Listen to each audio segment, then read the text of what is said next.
Good evening students. बच्चों, आज हमारा 12th क्लास का नेक्स्ट चैप्टर स्टार्ट हो रहा है, इलेक्ट्रोकेमिस्ट्री। इसका आधा पार्ट तो आप लोग पढ़ चुके होंगे अपने 11th के रिडॉक्स चैप्टर में। फिर भी मैं आपको रिपीट करता हूं। इसमें सबसे जो पहली डेफिनेशन है वो है ऑक्सीडेशन। ऑक्सीडेशन की जो डेफिनेशन होती है वो सिंपल सा आप 9th-10th में पढ़ के आए होंगे। एडिशन ऑफ ऑक्सीजन, किसी भी चीज में अगर ऑक्सीजन ऐड हो रही है तो this phenomena is known as oxidation. Simple सी डेफिनेशन है। साथ ही साथ अगर हम लेके चले रिडक्शन की डेफिनेशन तो जस्ट इसकी रिवर्स होगी, removal of oxygen.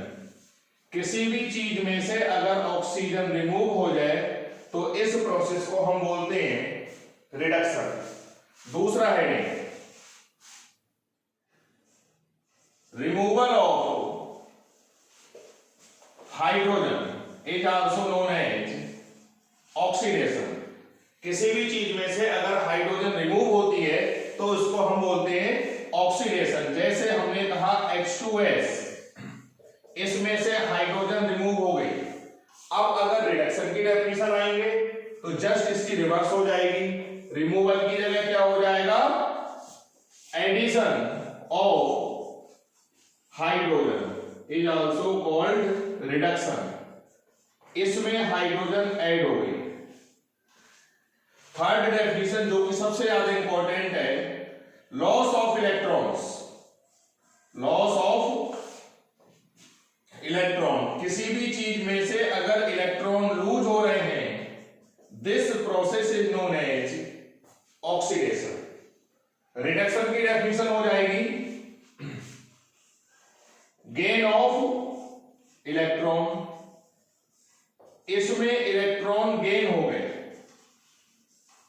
Fourth definition, increase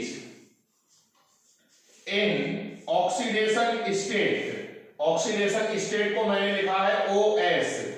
यहां पर इसका ऑक्सीडेशन स्टेट है बच्चों 0 और इधर आके हो गया +2। तो ऑक्सीडेशन स्टेट इंक्रीज हो गई, 0 से इंक्रीज होके कितनी हो गई, +2 बढ़ रही है। This is also known as oxidation. तो ये हो जाएगा डिक्रीज इन ऑक्सीडेशन स्टेट। देखो बच्चों, यहां पर ऑक्सीडेशन स्टेट है +2 और यहां पर है 0। ऑक्सीडेशन स्टेट कम हो गई।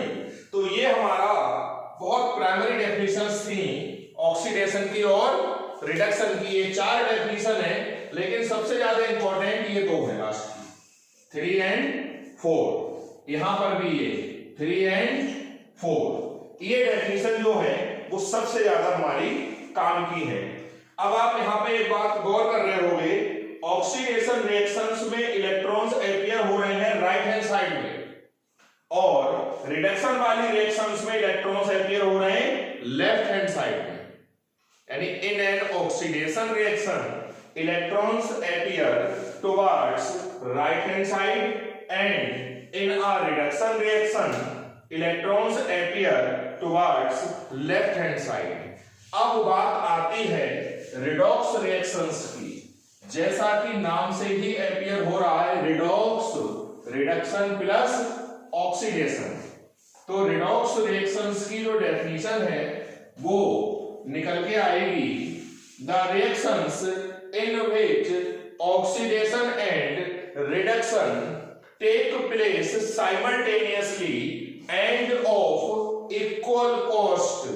equal cost का मतलब ये है, एक चीज जितने इलेक्ट्रॉन लूज कर रही है दूसरी उतने इलेक्ट्रॉन गेन करे, तो उसको हम क्या बोलेंगे, रिडॉक्स रिएक्शंस।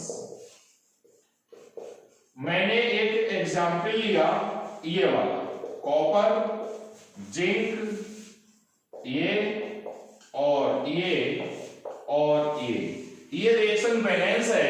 लेफ्ट में चार्ज है +2 और राइट में +1 और +2 +3 और ये इलेक्ट्रॉन का -1, यानी +2 चार्ज इधर है और +2 चार्ज इधर है। एक कॉपर और एक जिंक इधर है, यहाँ पर भी एक कॉपर और एक जिंक है। कॉपर का देखो ऑक्सीडेशन स्टेट कम हो गया, +2 से कम होके कितना हो गया +1, तो ये क्या हुआ रिडक्शन। जिंक का ऑक्सीडेशन स्टेट यहां पर है 0 और यहां पर है +2, बढ़ गया, तो ये क्या हुआ oxidation, but it is not a redox reaction. क्यों? क्योंकि कॉपर गेन कर रहा है 1 इलेक्ट्रॉन। गेन कितने इलेक्ट्रॉन का हुआ 1 इलेक्ट्रॉन का। जिंक लूज कर रहा है 2 इलेक्ट्रॉन, लॉस कितने का हुआ 2 इलेक्ट्रॉन का। ओवरऑल लॉस हुआ 1 इलेक्ट्रॉन का, and loss of electron is known as oxidation. It is an oxidation reaction. ये रिडॉक्स रिएक्शन नहीं है, क्योंकि इसमें दोनों काम तो हो रहे हैं, ऑक्सीडेशन भी हो रहा है और रिडक्शन भी हो रहा है, मगर दोनों बराबर नहीं हो रहे हैं।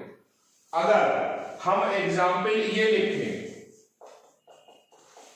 इसको आप रिडॉक्स बोल सकते हो, क्योंकि कॉपर का रिडक्शन हो रहा है और जिंक का ऑक्सीडेशन, और लॉस और गेन बराबर हो रहा है।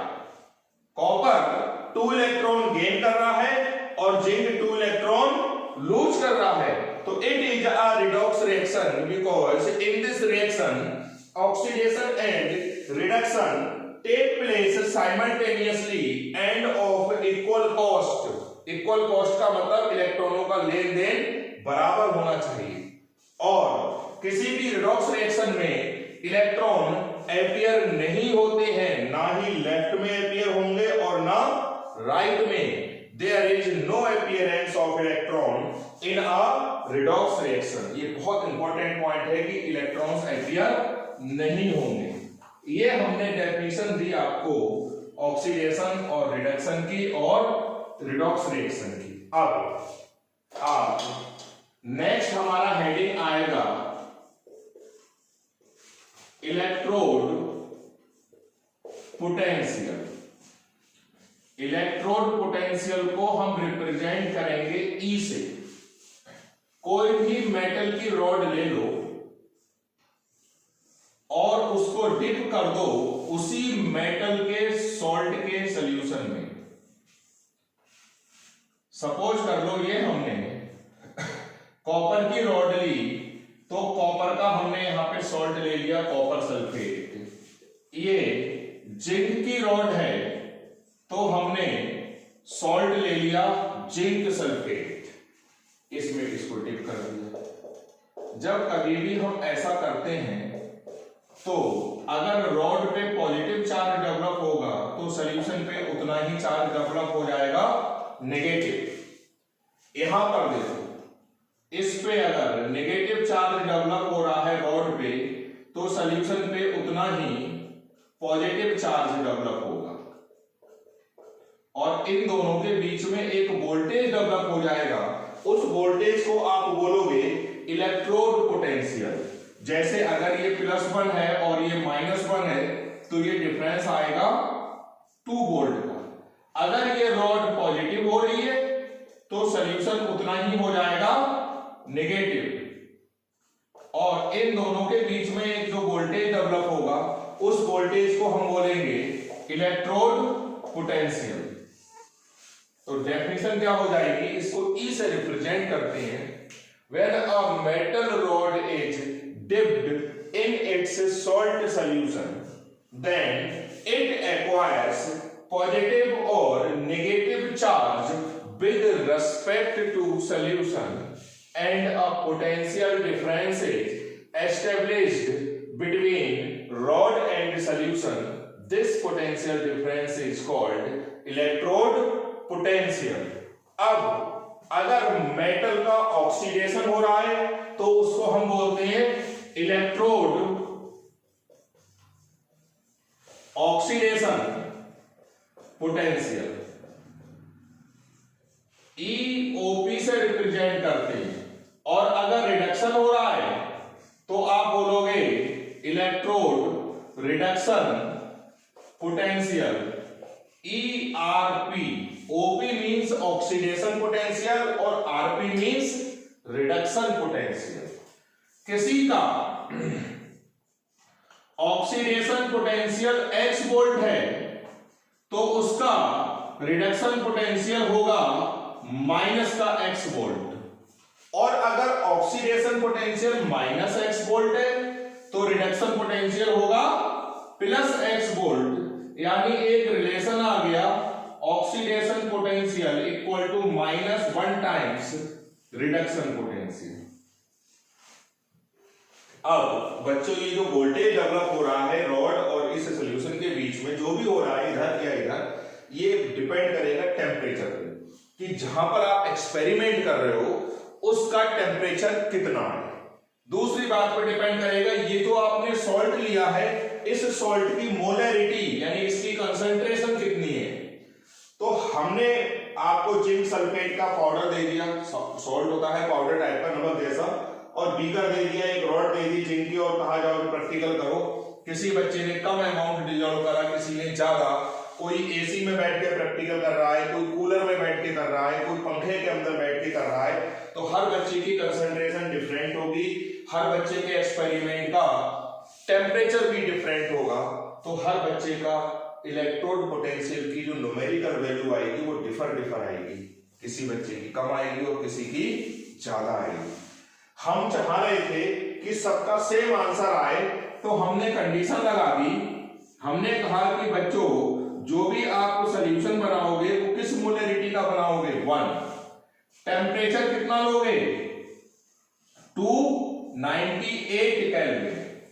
अब जो वोल्टेज डेवलप होगा, हर बच्चा जब प्रैक्टिकल करेगा तो पहले वो अपनी लेबोरेटरी के अंदर टेम्परेचर मेंटेन करेगा 25 डिग्री सेल्सियस, और जो सॉल्यूशन लिया जाएगा उसकी मोलरिटी ली जाएगी 1। अब हर बच्चे की रीडिंग सेम आएगी।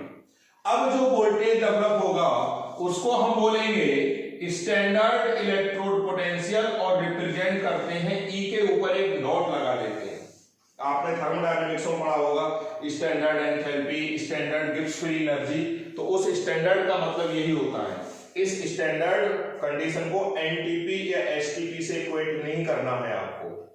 तो अगर 298 केल्विन और 1 मोलरिटी वाले सॉल्यूशन में किसी मेटल की रॉड को डिप करोगे तो जो वोल्टेज डेवलप होगा उस वोल्टेज को हम नाम देते हैं स्टैंडर्ड इलेक्ट्रोड पोटेंशियल। अगर स्टैंडर्ड स्टेट में ऑक्सीडेशन हो रहा है तो स्टैंडर्ड ऑक्सीडेशन पोटेंशियल, और अगर रिडक्शन हो रहा है तो स्टैंडर्ड रिडक्शन पोटेंशियल। और इनमें वही रिलेशन होता है जो यहाँ पे standard oxidation potential plus x है तो स्टैंडर्ड रिडक्शन पोटेंशियल क्या हो जाएगा, minus, and it's vice versa. तो इलेक्ट्रोड पोटेंशियल क्या है और स्टैंडर्ड इलेक्ट्रोड पोटेंशियल क्या है, क्लियर हो गया।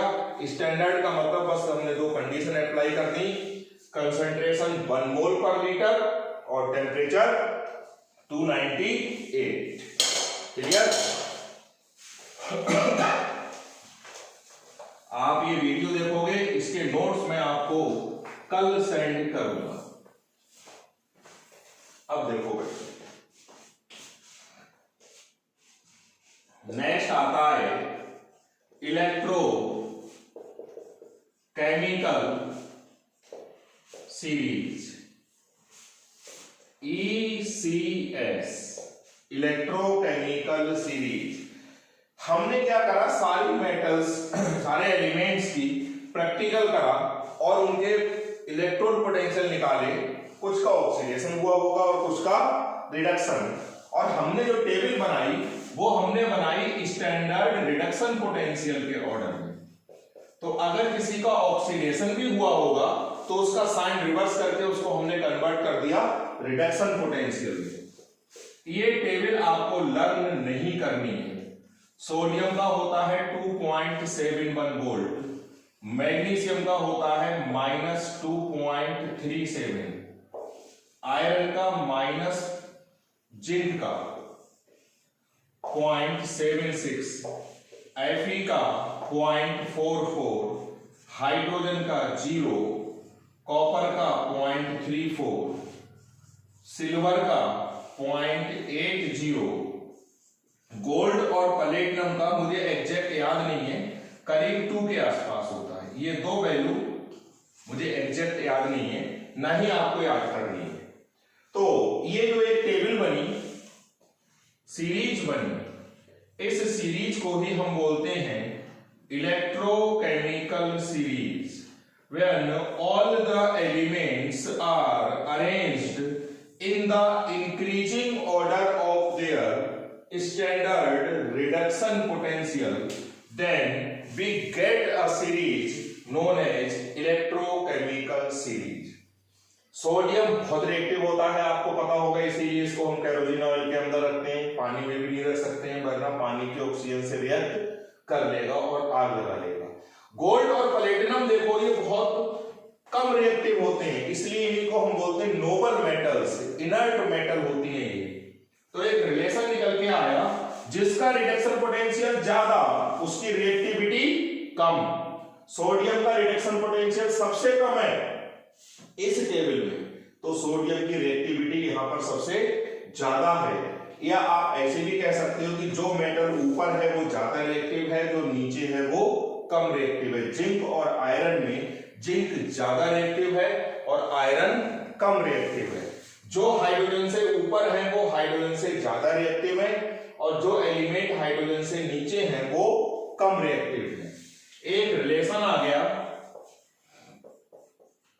Reactivity is inversely proportional to standard reduction potential. जिसका स्टैंडर्ड रिडक्शन पोटेंशियल ज्यादा होगा उसकी रिएक्टिविटी कम होगी। बहुत काम का ये वाला पॉइंट है। अब जनरली बच्चों ये रिडक्शन पोटेंशियल आपको ऐसे नहीं गिवन होंगे, ये इस टाइप से गिवन होते हैं।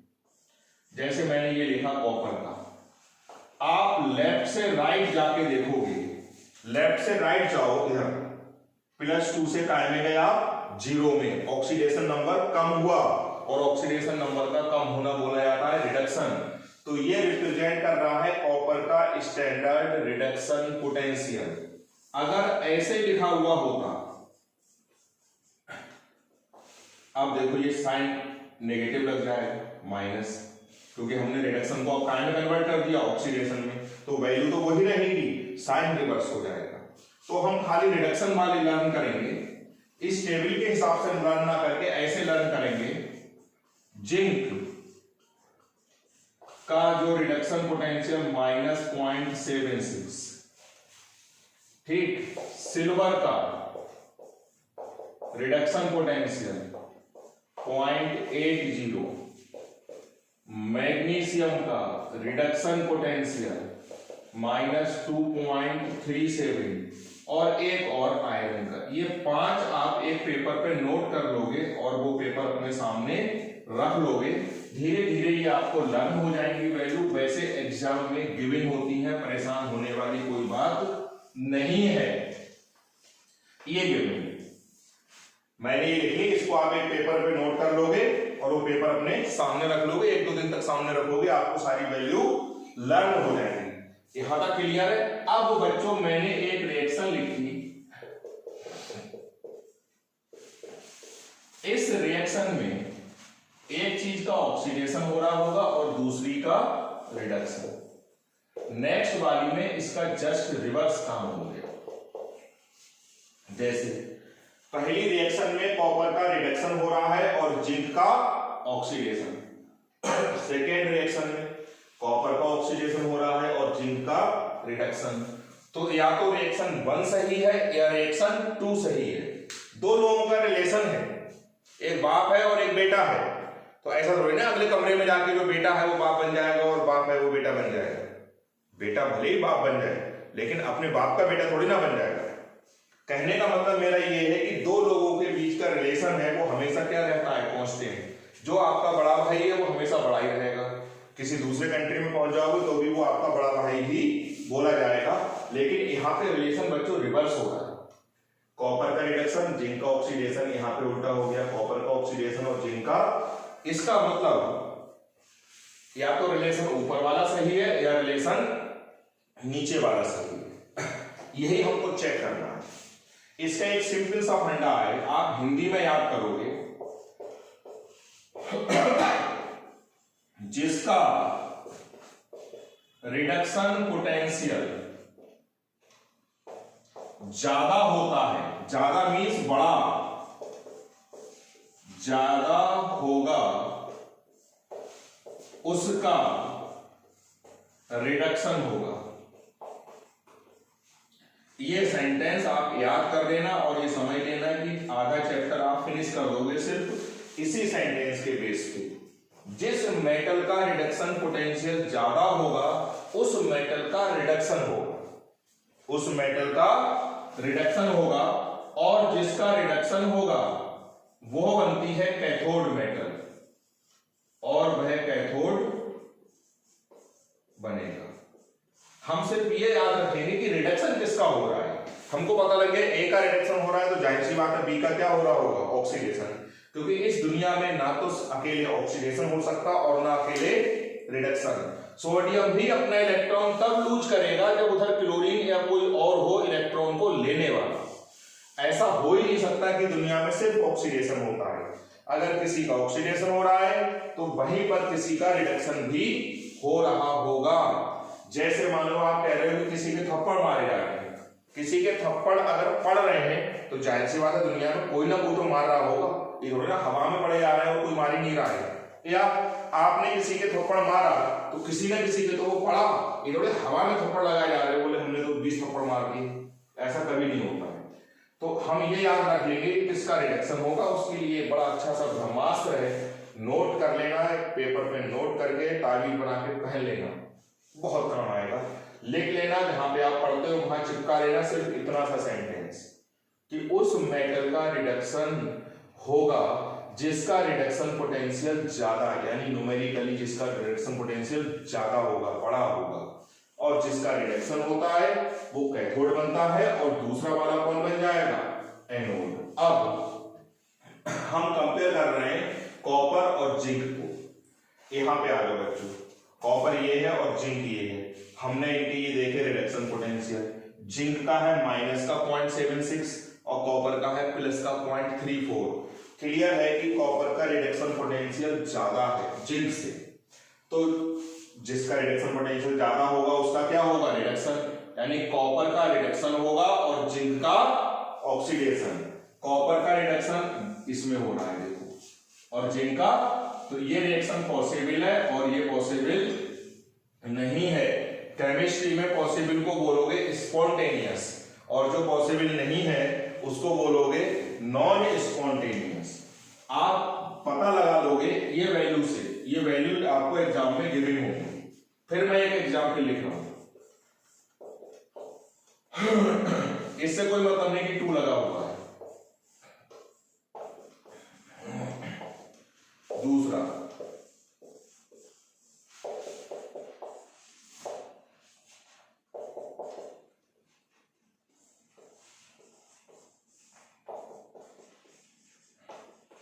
अब हम कंपेयर करेंगे बच्चों सिल्वर और कॉपर को। कर लो कंपेयर, सिल्वर और कॉपर में रिडक्शन पोटेंशियल ज्यादा है सिल्वर का, तो सिल्वर का रिडक्शन होगा। अब देखो सिल्वर का रिडक्शन किसमें हो रहा है, यहां पे सिल्वर का रिडक्शन हो रहा है और कॉपर का, तो this is spontaneous and this is non spontaneous.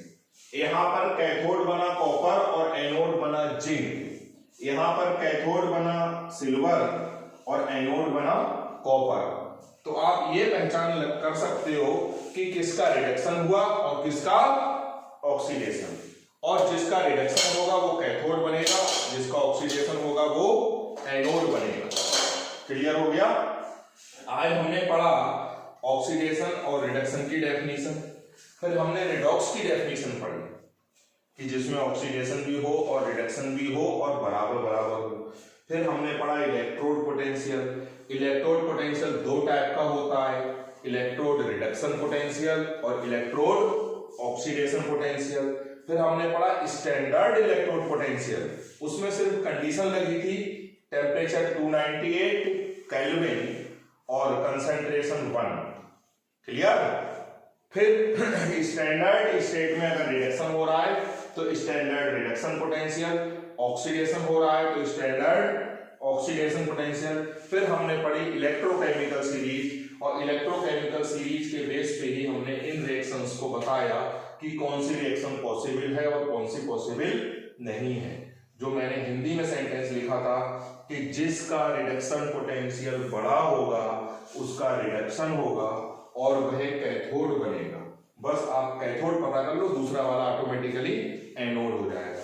आपको ये पता है कि इस चीज का रिडक्शन हो रहा है तो पक्का है दूसरी चीज का क्या होगा, ऑक्सीडेशन। तो ये वाली बातें आप बहुत ध्यान से सीरियसली वीडियो को देखना। 2 बार आप बच्चों पूरी वीडियो नहीं देख रहे हो, सारे नोटिफिकेशन मेरे पास आ रहे हैं और जब तक आप नहीं देखोगे कुछ नहीं हो पाएगा, क्योंकि जो यहाँ पे हो रहा है वो रिपीट नहीं हो पाएगा लॉकडाउन के बाद। तो आपको बिल्कुल 100% चैप्टर कवर करके चलना है। आज के लिए बच्चों इतना ही। अब रोज एक वीडियो आएगी 20 से 25 मिनट की। Thank you.